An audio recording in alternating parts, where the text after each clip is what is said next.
Hi అండి, నేను మీ తెలుగు అమ్మాయి. నేను ఈరోజు మీకు చూపించబోయే రెసిపీ స్టీమ్ దోశ విత్ పల్లీ చట్నీ అండి. సో ఈ స్టీమ్ దోశ రాయలసీమ సైడ్ చాలా ఫేమస్ అండి. అంటే చాలామంది వేస్తారు. ఇది మీరు నెర్రల ప్యాన్ మీద వేసుకునే దోశలు అయితే కాదండి, మీకు చూపిస్తాను. సో ఇలాంటి ఐరన్ పెనం ఉంటుందండి.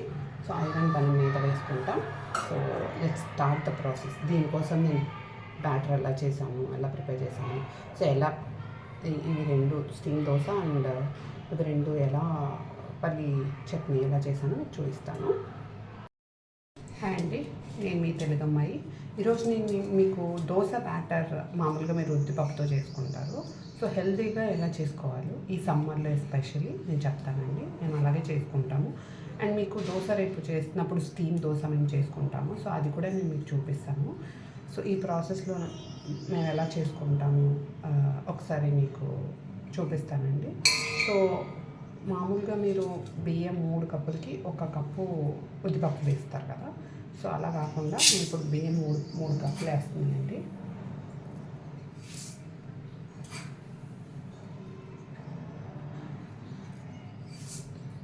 నేను ఇక్కడ దోశ కోసం నేను 6 కప్పులు వేస్తున్నానండి.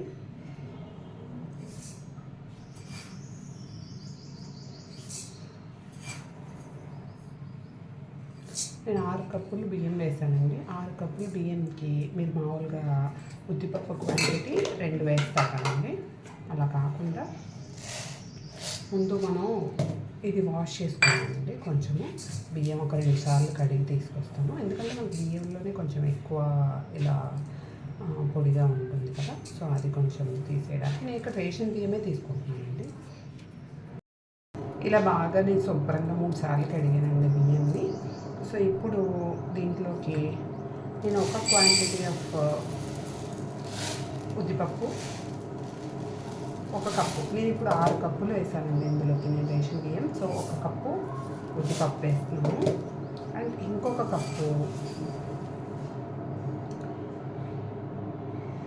బొబ్బర్లి పప్పు అండి, అలసంద బ్యాండ్లు, అలసంద పప్పు అంటాము. సో ఇది చాలా అంటే చాలా హెల్దీ అండి. మనం యాక్చువల్గా సమ్మర్లో మీకు చలువ అండి, ఓన్లీ ఉద్దిపప్పు వేసుకోవటం అలా కాకుండా ఈసారి ఇలా అలసంద పప్పుతో వేసుకొని ట్రై చేయండి ఒకసారి. మనం ఇలాగైనా ఇలా అలసందలు సమ్మర్లో ఇలాంటి దోశల రూపంలోనూ ఎలా గాలి రూపంలో నేను ఆల్రెడీ గారెలు చేసింది మీకు. సో అలా రూపంలో ఏదో రూపంలో తీసుకుంటూ ఉండండి. మనకు ఈ ఎండ వేడి నుంచి కొంచెం చలువగా ఉంటుంది. సో ఇవి మరీ నేను ఒకసారి ఒక 2 సార్లు శుభ్రంగా కడుగుతానండి. అండ్ శుభ్రంగా నేను 4-5 సార్లు కడిగేసానండి. యాక్చువల్గా ఇలా వాటర్ కొంచెం కనిపించేలాగా మంచిగా కనిపించేంత వరకు మీరు కడగండి. ఇందులోకి నేను జస్ట్ 1 టీ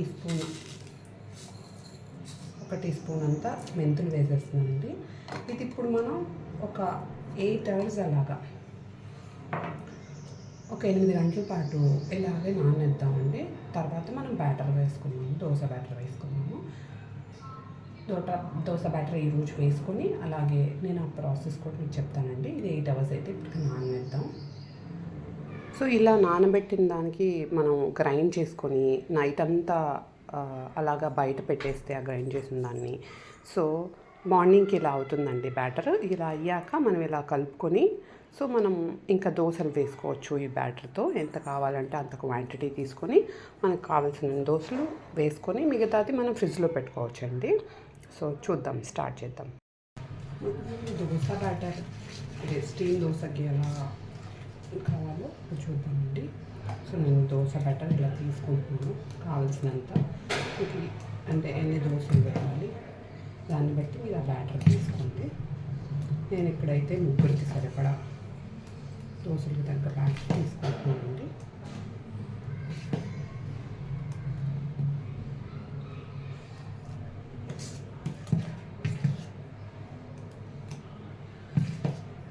సో ఈ బ్యాటర్ స్పెషాలిటీ ఏంటంటే మీరు డైరెక్ట్గా ఇలా వేయండి, కొంచెం బాగా వాటర్ యాడ్ చేయాలి ఈ బ్యాటర్కి. చూపిస్తున్నాను. సో మీకు ఈ కన్సిస్టెన్సీ ఇలా వచ్చేలాగా వేయాలండి కొంచెం.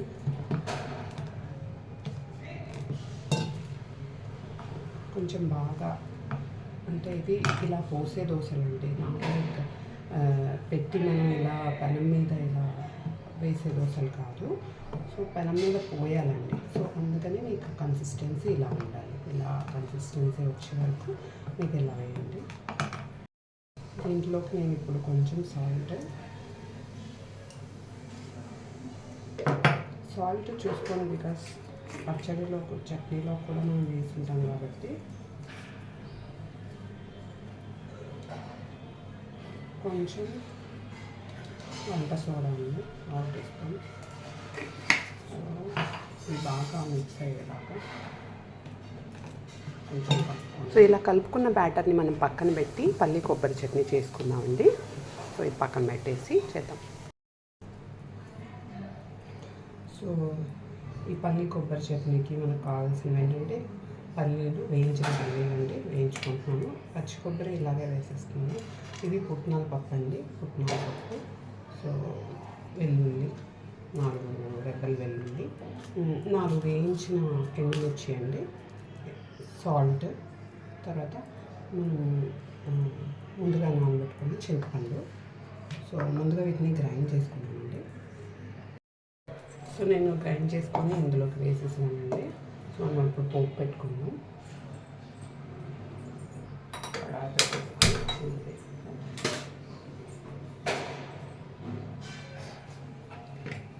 ఇందులోకి 2 టీ స్పూన్స్ ఆఫ్ ఆయిల్ వేస్తున్నానండి. మనకు ఆయిల్ కొంచెం వేడెక్కాక పోపు దినుసులు, శనగపప్పు, ఉద్దిపప్పు, ఆవాలు, జీలకర్ర అండి. సో కొంచెం కరివేపాకు, ఎండుమిర్చి.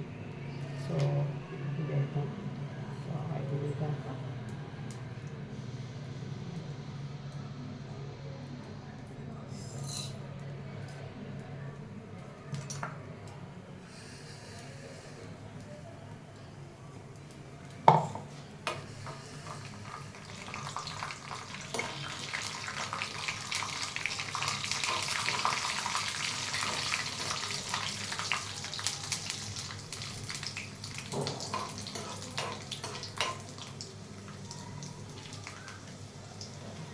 అందులో కొంచెం చిటపటలాడాక కరివేపాకు,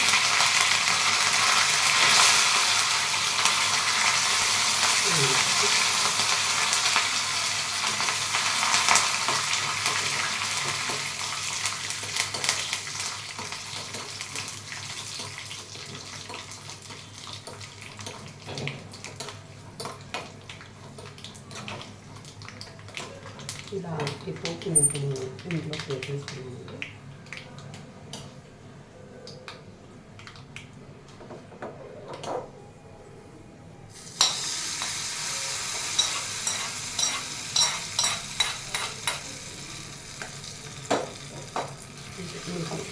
ఇప్పుడైతే పల్లి కొబ్బరి చట్నీ రెడీ అయిపోయిందండి. చూసుకున్నాక మనం ఇప్పుడు దోశ వేసుకున్నాం. ఇప్పుడు మనం స్టీమ్ దోశ చేసుకున్నామండి. సో ఈ బ్యాటర్ ఇలా మొత్తం కలుపుకున్నాం కదా. సో సాల్ట్, వంట సోడా వేసేసుకొని, సో ఈ బ్యాటర్, సో ముందు ఈ పెనం అంటే ఇది ఐరన్ అండి యాక్చువల్గా, మన నాన్ స్టిక్ ప్యాన్లు అయితే కాదు.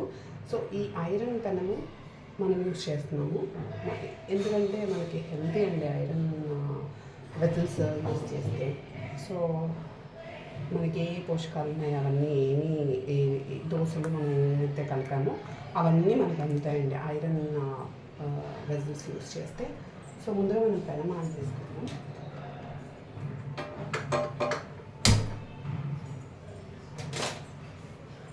సో బాగా హీట్ అవ్వాలండి ఈ పెనం.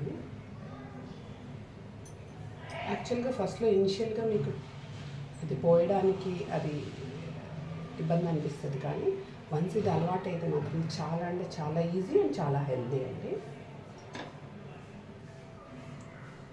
ఇది యాక్చువల్లీ ఈ ఐరన్ పెనం మళ్ళీ వాడాలంటే మీరు మాత్రం దీన్ని సోప్ వేసి లేకపోతే విమ్ లిక్విడ్ వేసి ఇలాంటివన్నీ వేసి లిక్విడ్ వాష్ చేసి ఇలా చేయకండి. జస్ట్ కడిగి అలా పెట్టాలి. ఎందుకంటే ఈ ఐరన్ పెనంకి ఎప్పుడూ ఆయిల్ ఉండాలి, లేదంటే ఇదేమవుతుందంటే రస్ట్ వచ్చేస్తుంది, అదే చిరిమి వచ్చేస్తుందండి. అందుకని అది చూసుకోవాలన్నమాట ఇది. అందుకని మనం ఎక్కువ విమ్తోనో లేకపోతే లిక్విడ్ వాష్తోనో లేకపోతే దేనితోనో అట్లా వాష్ చేయొద్దండి. జస్ట్ అలా కడిగేసి అలా పెట్టేసుకోవాలి పక్కన ఎప్పుడు. సో నేను ఇప్పుడు ఆయిల్ రాస్తున్నాను పని మీద. సో ఇది మొత్తం ఆయిల్ రాసేయాలండి. ఇప్పుడెప్పుడో మన అమ్మమ్మల కారం నాటి ఇలాంటి దోశలే ఉండేదండి. సో ఇలా నేను ఫుల్, మీరు ఒక కప్ కానీ లేదంటే గ్లాస్ కానీ కన్వీనెంట్గా ఏది కన్వీనెంట్ ఉంటే అలాంటిది తీసుకోండి. సో ఇది వేస్తున్నప్పుడు హై ఫ్లేమే ఉంచుకోండి. పెనం కాల్చి ఇలా పోసేసి ఇలా మూత పెట్టేయాలండి. మూత పెట్టి 2 minutes ఆగాలండి. 1 minute is fine. ఎందుకంటే అది కొంచెం పైనది ఈ పైన పచ్చి లేయర్ కాస్త ఆ స్టీమ్ తోటి మొత్తం బాయిల్ అవుతుందండి. అంటే మొత్తం ఇలా కలర్ మారుతుంది. సో పచ్చిదనం పోతుంది. సో ఇలా పెట్టాలి.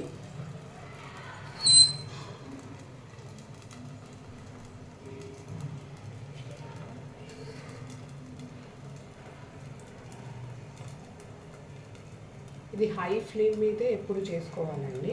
ఇవి చాలా హెల్దీ అండ్ పిల్లలు కూడా చాలా ఇష్టంగా తింటారు. ఎప్పుడు మన ఏమంటారు హోటల్ స్టైల్ మన నెర్ల పాన్ మీద వేసి అలా చేసే దోశల కంటే ఇలా ట్రై చేసి చూడండి. ఇప్పుడు మనం ఇలా అయిన తర్వాత ఈ దోశని మనం పైన కూడా ఇలా ఆయిల్ రాయాలండి.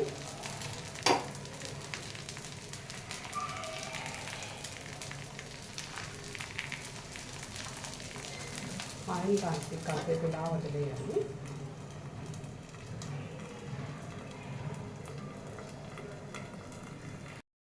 సో ఇలా ఒక 1 minute అలా వదిలేసాక మీకు అప్పుడే తెలుస్తుందండి. ఇక్కడ చూస్తే మీకు అప్పుడే కలర్ చేంజ్ అవుతూ ఉంటుంది ఆ హోల్స్ దగ్గర అలాగా.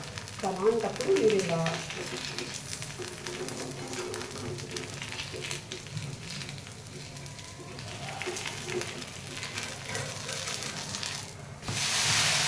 చేయాలండి.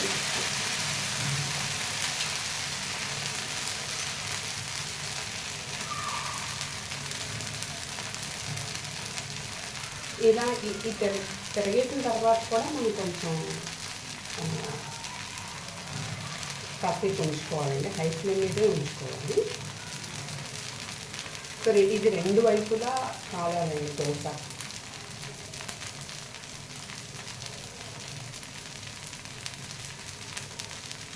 ఇది ఈ 2 తిరిగేసిన తర్వాత కూడా ఇలా మూత పెట్టవచ్చండి. ఎందుకంటే మీకు చూపించడం కోసం నేను ఇలా ఓపెన్ చేసి పెట్టాను. సో ఇలా అయ్యాక ఇలా తీసేసుకోవడమేనండి. సో ఇలా తీసేసుకొని అంతేనండి, స్టీమ్ దోశ రెడీ.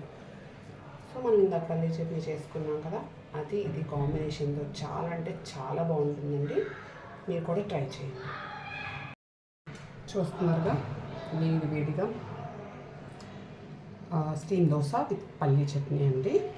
సో ఇది ఇంకా లాగించేయడమే.